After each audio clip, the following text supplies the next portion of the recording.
Le film s'ouvre à Boston où les gens continuent leur vie quotidienne. Tout d'un coup, ils commencent à s'effondrer inexplicablement au sol, provoquant le chaos. La scène passe ensuite à un professeur de géologie, le Dr Josh Keyes, que l'on voit enseigner à ses étudiants les propriétés et la densité des ondes sonores.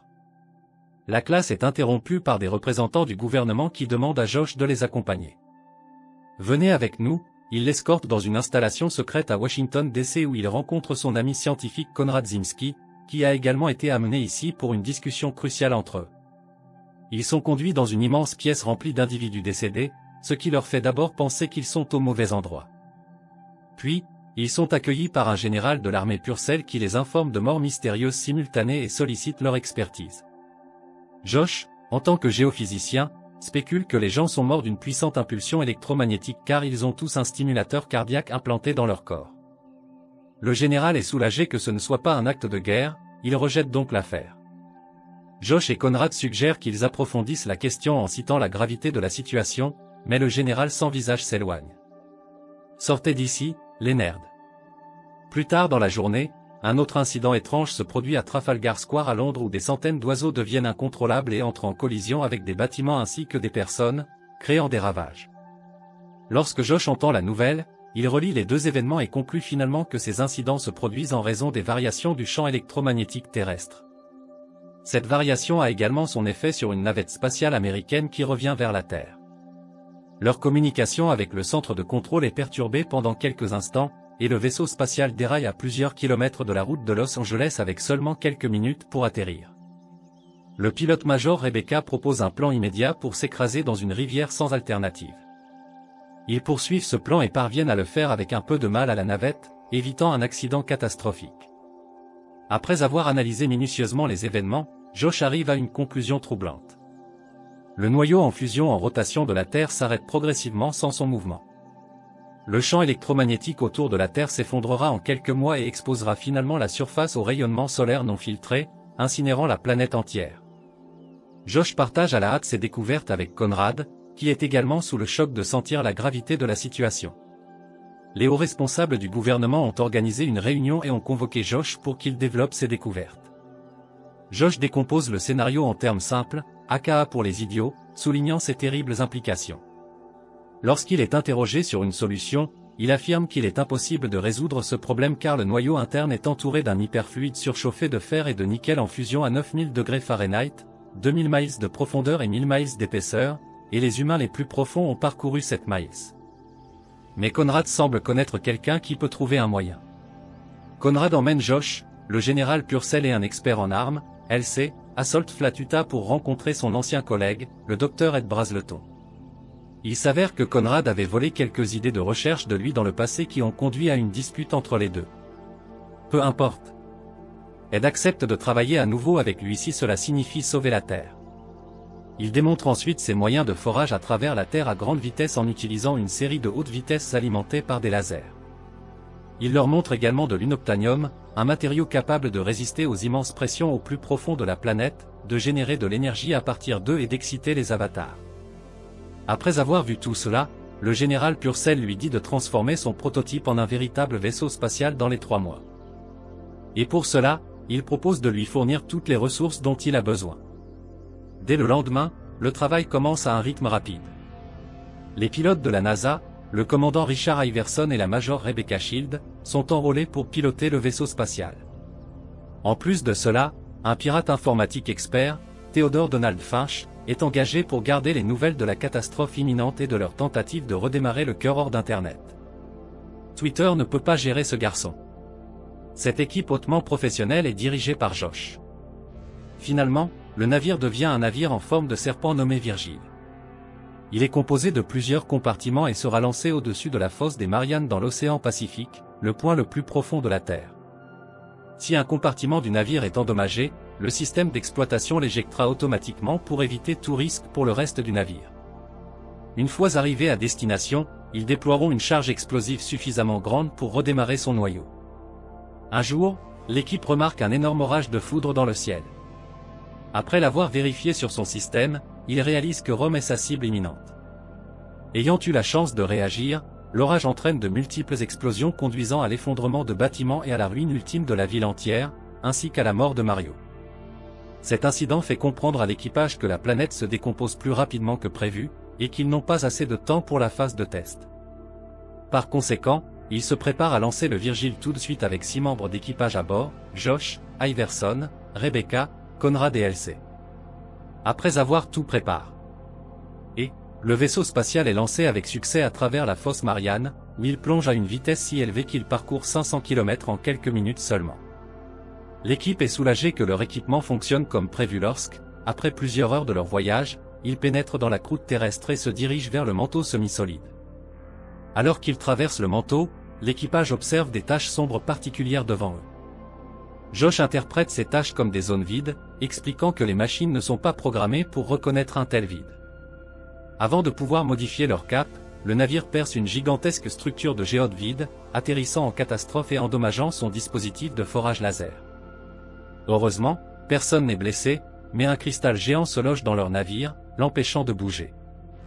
Maintenant, l'équipage n'a d'autre choix que de sortir du vaisseau et de résoudre le problème manuellement. Josh et Iverson ajoutent et laissent leur combinaison spatiale spéciale et s'aventurent hors du vaisseau. Ils se rendent vite compte qu'ils se trouvent à l'intérieur d'une bulle de pierres précieuses géantes enveloppée dans un cocon de cobalt.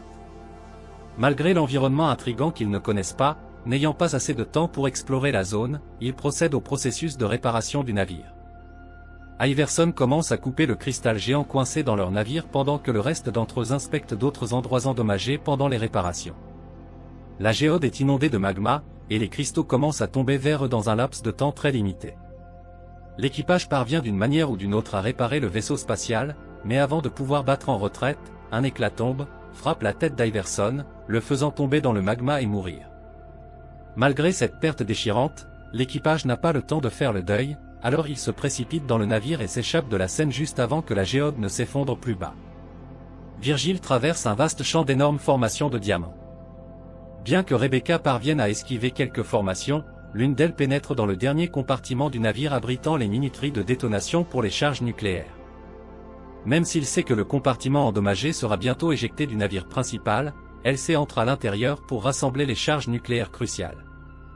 Il parvient à les transmettre à ses membres d'équipage, mais il est laissé pour compte dans le processus quelques instants plus tard. Son compartiment est éjecté et écrasé, entraînant sa disparition tragique. Cela fait fondre Josh en larmes, mais les autres membres l'encouragent à rester fort, car ils sont responsables de sauver la planète entière dans les prochaines heures. L'équipe atteint enfin le noyau en fusion. Après une série de calculs, ils trouvent que le noyau est beaucoup moins dense que prévu. Cela signifie que les explosifs nucléaires qu'ils transportent ne seront pas suffisants pour impacter le noyau. Confronté à cet échec, Conrad suggère qu'ils reviennent et lancent le plan B ici. Il est révélé que l'armée américaine avait déjà reçu des informations sur les nations ennemies préparant une arme puissante qui pourrait générer un tremblement de terre afin de contrer leur attaque. Le gouvernement américain, sous la direction de Conrad, a construit une arme tectonique encore plus puissante appelée Destiny Deep Earth Seismic Trigger Initiative. Il est également révélé que le premier test de Destiny est ce qui a provoqué l'arrêt de la rotation du noyau et que le gouvernement est responsable de tout. Maintenant, regardez mon swing de golf. Cette révélation laisse le reste de l'équipage sous le choc, mais ils n'ont pas le temps de discuter à ce sujet. Ils ont refusé d'exécuter le plan B de lancement de Destiny, affirmant qu'il y avait un risque élevé de destruction de la Terre. Au lieu de redémarrer le noyau, ils ont contacté le centre de contrôle pour parler au général Purcell qui leur a également ordonné d'abandonner l'effort et de revenir immédiatement. Cependant, l'équipage refuse d'obtempérer et a l'intention de concevoir un plan alternatif. À ce moment-là, une explosion de rayons ultraviolets nocifs pénètre dans la couche d'ozone et atterrit directement sur le Golden Gate Bridge aux États-Unis. Le pont ainsi que les véhicules fondent et tombent à l'eau. Cet incident se propage rapidement à travers l'actualité, alertant le monde de la situation, car Rome ne l'a pas fait. Je suppose que le général Purcell ne peut plus attendre et ordonne à l'équipe militaire de tirer sur le destin même en sachant que cela pourrait mettre en danger le retour de l'équipage de Virgile. Dans le vaisseau spatial, Josh communique secrètement avec Donald et lui demande de leur gagner du temps. Donald utilise ensuite ses compétences exceptionnelles en piratage informatique pour rediriger le pouvoir de Destiny afin d'empêcher le général Purcell de l'activer. L'équipage commence à discuter de son prochain mouvement. Conrad, incapable de convaincre l'équipe, est obligé de les aider avec leur plan C. Peu de temps après avoir élaboré une stratégie en plaçant un explosif dans chacun des appartements restants de la composition et en chronométrant leur détonation dans un ordre exact pour déclencher la rotation de la Terre, un problème se pose, le système du vaisseau est programmé de telle manière qu'il éjecte les compartiments uniquement lorsqu'il est endommagé. Par conséquent, ils doivent annuler le programme manuellement pour poursuivre leur plan. Pour cela, l'un d'entre eux a décidé de se rendre dans la zone ouverte devant Virgile, exposé directement à la chaleur du noyau en fusion au milieu de ce moment critique. Il se porte volontaire de manière désintéressée pour sacrifier sa vie, dans le but de sauver la planète. Il lève son costume, lui dit un dernier au revoir à ses collègues membres d'équipage avant de sortir du compartiment dès que la porte d'entrée s'ouvre. Ed est submergé par la chaleur extrême, brûlant instantanément un outil dans sa main. Malgré les conditions intenses, il continue et active avec succès le système de neutralisation, mais il s'effondre tragiquement et succombe à la chaleur par la suite. Le reste de l'équipage commence à monter les charges nucléaires dans chaque compartiment avant de les éjecter. Cependant, lorsqu'ils arrivent aux 2 derniers appartements, ils se rendent compte qu'il leur manque encore assez d'explosifs pour cela.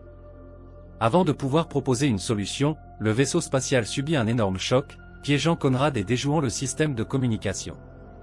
Josh essaie de le faire sortir, mais en vain, puisque Rebecca ne les entend plus. Elle calcule le temps et lance le processus d'éjection. Josh est donc obligé de s'échapper. Le compartiment détaché laisse Conrad derrière lui, maintenant qu'il n'a plus d'autre choix. Josh a recours à la source d'énergie nucléaire de Virgile pour fournir l'énergie supplémentaire pour la détonation finale. Après avoir éjecté le compartiment final, il retourne à Rebecca et lui raconte ce qu'il a fait. Rebecca mentionne qu'ils n'ont plus assez d'alimentation électrique pour rentrer chez eux, malgré cette nouvelle choquante.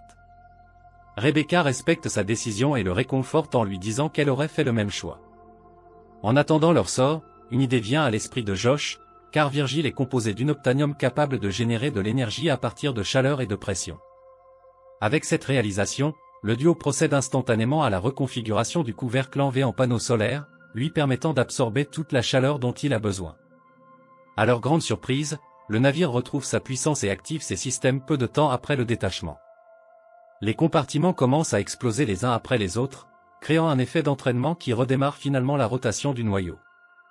En conséquence, les couches d'ozone commencent à se reconstituer, et la planète commence à se guérir. De plus, l'énorme explosion propulse Virgile hors du noyau et se fraye un chemin à travers la tectonique. Les plaques à grande vitesse finissent par percer le fond de l'océan près d'Hawaï, maintenant que la chaleur et la pression dans cet environnement sont beaucoup plus faibles. Virgile s'arrête une dernière fois, les laissant bloqués sous l'eau. Josh, qui n'est toujours pas prêt à abandonner et qui n'est pas aplati par toute cette vitesse, utilise des ultrasons de faible puissance pour attirer les baleines à proximité du navire, pendant que le gouvernement poursuit la recherche des survivants mais ne trouve d'abord aucune trace d'eux. Peu de temps après, Donald entend le son de la baleine, qu'il utilise pour retrouver Virgile. Le navire est remonté à la surface, et les survivants sont finalement secourus dans la scène finale. Donald est vu dans un cybercafé, à partir duquel il télécharge des informations sur Virgile et son équipe, ce qui permet au monde d'honorer l'équipage.